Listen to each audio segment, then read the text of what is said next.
বলতে চেয়ে মনে হয়, বলতে তবু দেয় না হৃদয়, কতটা তোমায় ভালোবাসি।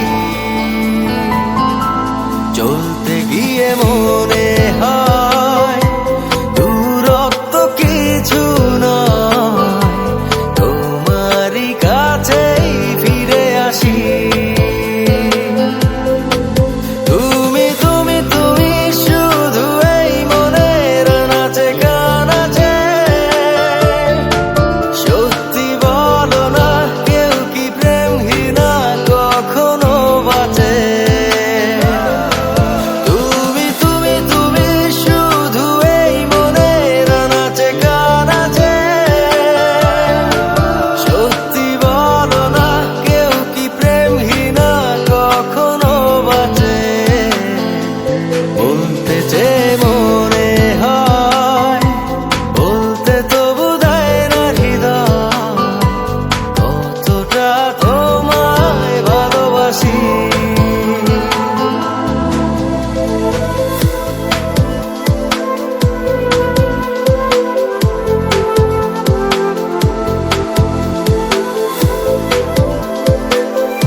মেঘের খামে আজ তোমার নামে উড়ো চিঠি পাঠিয়ে দিলাম, পড়ে নিও তুমি মিলিয়ে নিও, খুব যতনে তা লিখেছিলাম।